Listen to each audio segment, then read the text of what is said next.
Have you ever walked into a classroom and saw a lesson being implemented perfectly? And you think to yourself, man, why can't I have that in my class?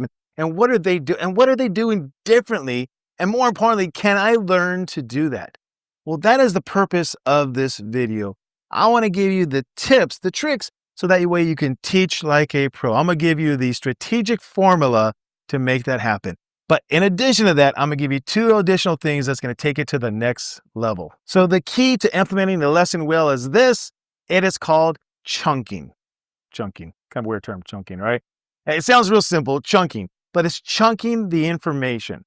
And whatever you need to teach, you gotta find ways to break it up into smaller parts. So first for me, what I do, big picture, I take my overall unit that I'm going to teach. Usually it's like 3 weeks, right? And I take that and I chunk it up into smaller sections, smaller topics, smaller whatever else it might be. So what might be a 3-week lesson, I break up into maybe, I don't know, 5, 6 smaller lessons. So now I chunk that. But now with each lesson that I'm going to teach, I take that, I even chunk it up even more. And so if you come into my classroom or any class that runs well, what you need to pay attention to is how they implement that lesson. And what you're going to find is that they change the tone, they change the strategy, they change whatever they're doing probably about every 15 minutes or so. Usually don't go longer than 15 minutes, 10 to 15 minutes. So let me give you an example of how it looks in my classroom. Right now, I'm teaching of the Civil War is what I'm teaching. So my Civil War unit is 3 weeks long, but I take that first of all and I divide up into smaller things. So first of all, I start with comparing the North and the South. So we take that. Now that is probably about a 2-day lesson right there, comparing the North and the South. And so let's say where you're going to be doing notes, comparing the North and the South. So I got 2 days, but I'm going to chunk up that information each day. And by every 10 to 15 minutes, I'm going to transition into something else. Now, it doesn't have to be something totally brand new. It doesn't have to be something totally exciting. It just has to be something else. So, give a quick example. Students will walk into my class. For the first 8 minutes of the class, they're doing a warm-up. It's them, it's the book, it's either doing definitions or looking at a map or something else. So that's like the first part, 8 minutes. Then boom, we transition to something else. And then I transition to what we're doing that day. Any kind of announcements that we might have, or what we're doing there, kind of setting the stage for that. So that might be another 5 minutes. And then from there, we go to the next thing. I usually start something I call the big thinking question. And the big thinking question is a question that's kind of real general to life, but then I connect it to what we're learning about. So for example, the question may be, if you're not in a relationship you're happy with, should you be able to leave? And then I connect that eventually back with the Civil War, how the South succeeded. Right? And so then they write that question down, they answer that question to themselves, and then that takes about 4 minutes, and then we share out as a class. As a class, we share out, students share their answers and so forth. So now we're probably about 20 minutes, 25 minutes, depending on how much sharing is going on. Then I move on to the next thing, which is the notes itself. And so we might spend about 10 minutes or so, 15 minutes or so on the notes. And so they're taking the notes, I'm talking about it and so forth. And so now maybe we're up to 35 minutes or so, 40 minutes or so. We're out there roughly. And then I might just transition real fast to something else where they might have to do a little bit of reading out of the book. And then they, write some notes out of the book. Or maybe it might be where they might just quickly, I might throw another question at them, like a big thinking question that they have to write and answer.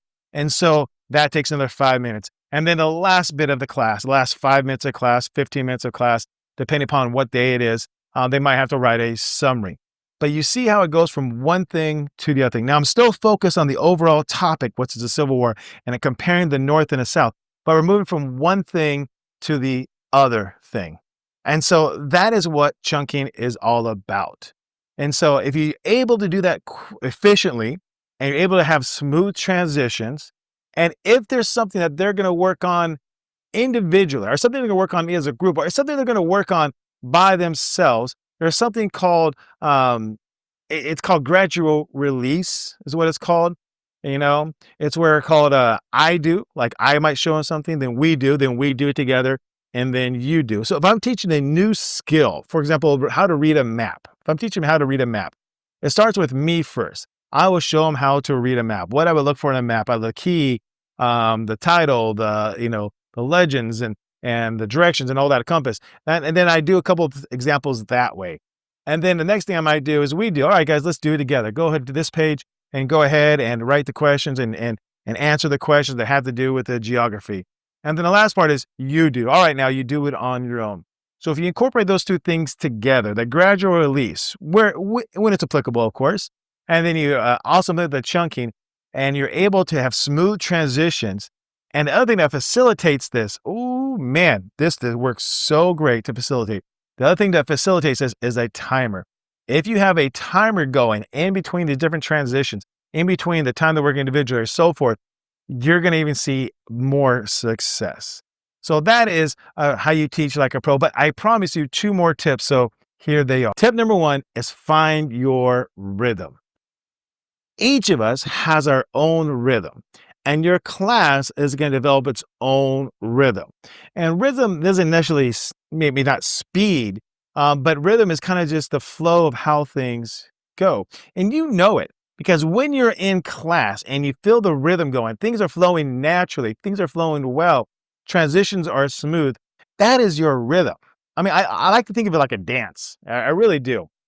In a dance, if I'm leading and I'm leading my partner, which is the students, right? I'm leading the students through the material, through the class and everything else. So I'm leading them. But in reality, we're working off each other's energies, right? If the class is, they're active, they're volunteering answers, it changes everything, right? But if they're like real quiet and not doing that, then that also brings out another response on my end. So I'm constantly kind of, judging and guiding what's going on. But no matter what it is, though, you find your rhythm, and you're going to find your rhythm. The longer you be teaching, this will start coming to you. Now, it's kind of hard to define exactly what that is, but you will know once you experience it. So my advice to you is you still got to, gradual release. You still got to chunk, but find that flow. And once you find that rhythm, stick with it.